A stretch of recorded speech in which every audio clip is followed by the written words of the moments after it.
Good evening, Bahamas. Coming up tonight.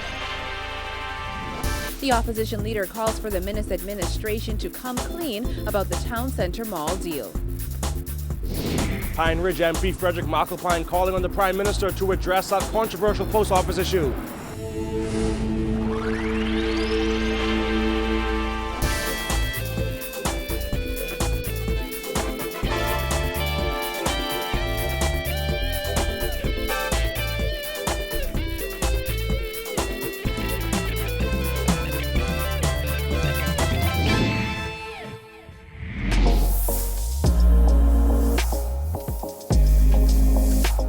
Our news is brought to you by Alive.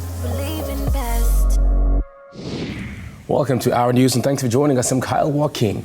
Topping news tonight, Princess Margaret Hospital has suspended all non-emergency surgeries as authorities launch an investigation into possible sabotage. The Public Hospitals Authority said in a statement, following months of challenges associated with maintenance, power failures, and possible sabotage, PMH has commenced works to facilitate the installation of an upgrade to the chiller system of the critical care block and will engage the Royal Bahamas Police Force to investigate a possible compromise in security. In the meantime, PHA officials announced today that all scheduled major surgical procedures for the operating theaters at PMH have been suspended. Only emergency cases will be facilitated. The hospital urged all patients booked for surgical procedures between July 12th and 19th to contact officials. Tension is brewing at Lynden Pindling International Airport, where the Bahamas Public Service Union alleges that its members at the airport authority have been forced to work in unfavorable conditions. Union leaders say there needs to be an awakening at LPIA.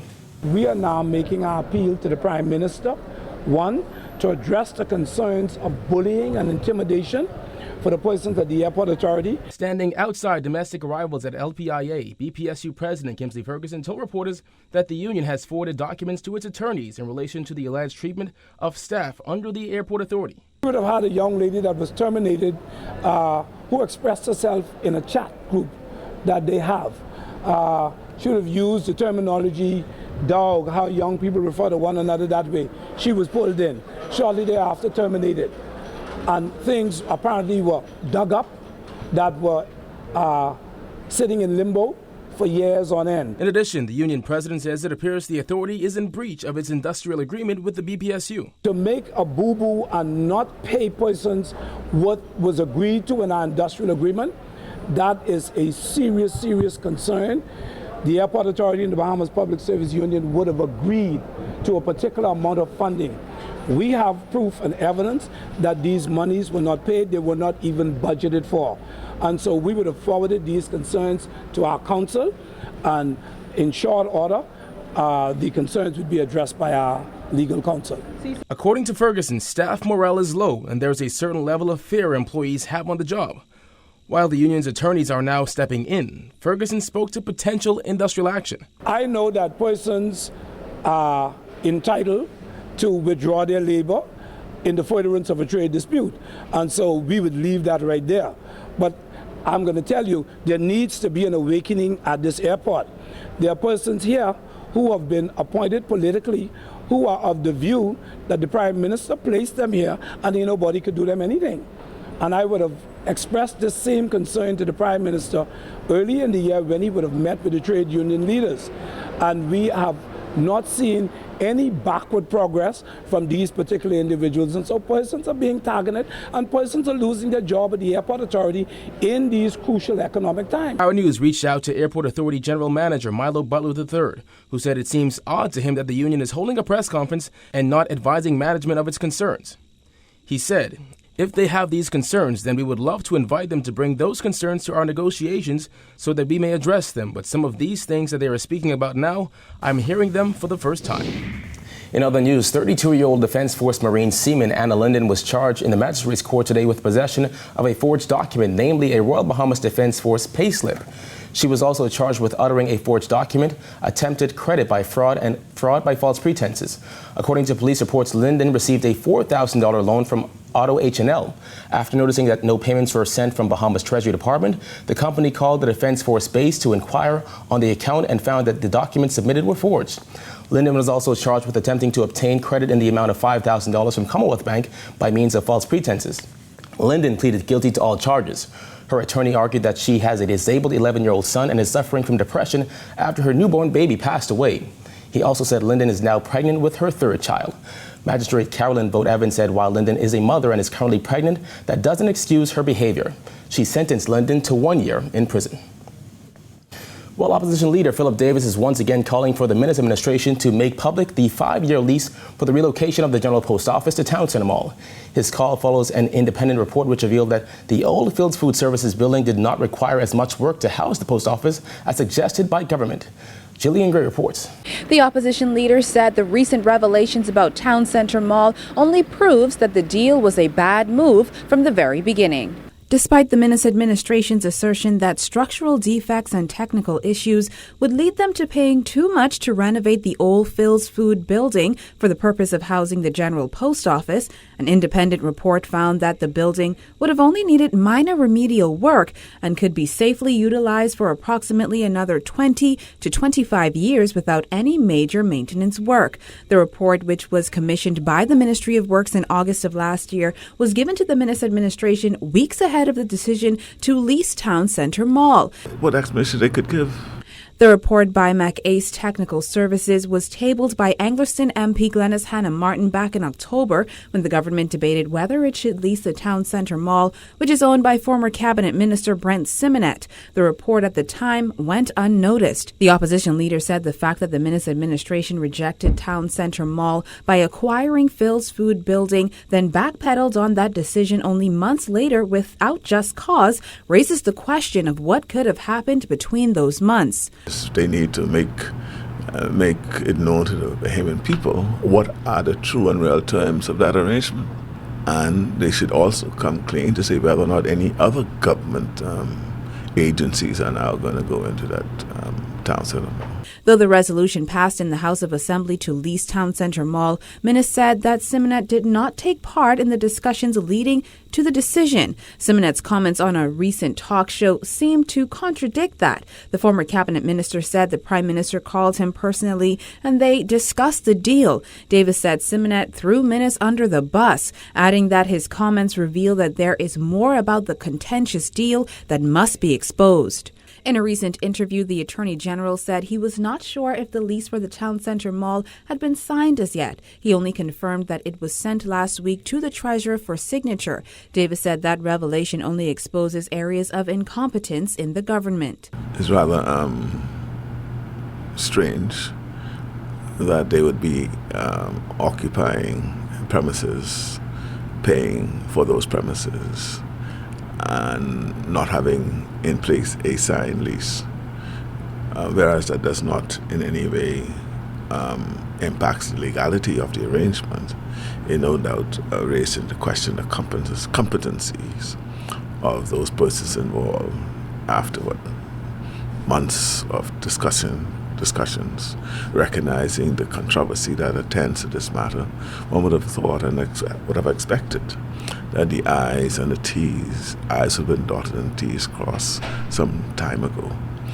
Davis said the opposition is still calling for that lease to be made public, even if it's not signed, as the people must see what's inside. Reporting for our News, I'm Jillian Gray.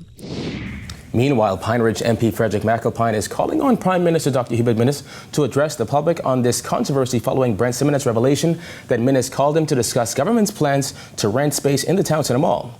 Jared Higgs reports. Following Brent Simonet's recent admission that the Prime Minister called him to discuss government's plan to relocate the General Post Office to Town Center Mall, Pine Ridge MP Frederick McAlpine says it's time for the Prime Minister to address the issue head-on. Simonet made the revelation surrounding the controversial post office deal after resigning as a cabinet minister last week. The problem is, during debate on a resolution to rent the space, the Prime Minister stated that Simonet was not allowed to participate in discussions or the decision to lease the space to avoid any suggestion of a conflict of interest. I would think that history would be good enough to myself and others who voted against this, that we would be on the right side of history. It's not a matter of vindication as much as it is a matter of principle and doing the right thing. This now puts my colleagues and members of the cabinet in a very quagmire position, because people now want to know, where do you stand? Are you going to stand on the side of principle, or are you going to stand on the side of conflict of interest? The old Phil's Food Services building on Gladstone Road was originally slated by the Minnis administration as a new home for the General Post Office. However, government changed its mind and went with Town Centre Mall, which is partially owned by Simonet, who was Financial Services Minister at the time. The Tribune reported today that engineers tasked with assessing the suitability of Phil's Food Store to house the post office do not agree with government's characterization that more than a year's worth of renovations would be required to bring the building up to par. Given the controversy surrounding the deal, McAlpine says the Prime Minister owes the country an explanation. We have beat this horse. We know what has been said by the former minister. The question is now, and the country now wants to know, what is the response from the Prime Minister to the country with this regards? I think that the country is now waiting to hear from the Prime Minister and would hope that he would say something this coming Wednesday as to bring some clarity and clarification as to what has been said and what is being interpreted in the public domain. Member of Parliament for Golden Isles, Vaughn Miller, who also voted against the resolution to rent the mall space, told the Nassau Guardian that he also feels vindicated. As for McAlpine, he says there is still one more important point. This is important for us to know whether or not this discussion was held prior to the cabinet meeting or after the cabinet meeting. But the fact of the matter is, in the minds and in the eyes of most Bahamians, they view this as a conflict of interest. Reporting for Our News, I'm Jared Higgs. Health Minister Dr. Dwayne Sands says the Ministry of Health is cracking down on the illegal sale of controlled substances. With more on this, here's Jasmine Brown. As the illegal use of opioids becomes a global concern, the health minister says the key to cracking down on the illegal sale of opioids is cracking down on pharmacies that have a disproportionate business in controlled substance prescriptions. Coming to grips with this now is a policy issue, and it is very, very sensitive because you do not want to impugn the characters, the professionalism of any individual without data, without validated data. The United Nations World Drug Report 2019, which was released last month, said synthetic opioids pose a serious threat to health globally, noting that overdose deaths have risen in North America and the trafficking of fentanyl has expanded worldwide. Sands says the Bahamas has not seen a problem with opioids that's anywhere near as serious as what's occurred in the United States. However, he did admit that it has become a growing concern. This is not a new issue. This is not a new problem. In 2017, Sands told our news team that the Bahamas pharmaceutical industry was complicit in the opioid crisis in the United States. 2 years later, he says he stands by his comments. He also explained that officials are looking at implementing a system that will better monitor the dispensing of prescription meds. It is a very complex issue. It gets into the whole pharmacovigilance. We have been considering introducing triplicate controlled substance prescriptions so that we can track more effectively and more accurately the prescribing patterns and dispensing patterns of pharmacies and physicians. So it is not a quick fix. Reporting for Our News, I'm Jasmine Brown. All right, thanks, Jasmine. Still to come, businesses continue to bear the brunt of BPL's generation issues. Stay tuned.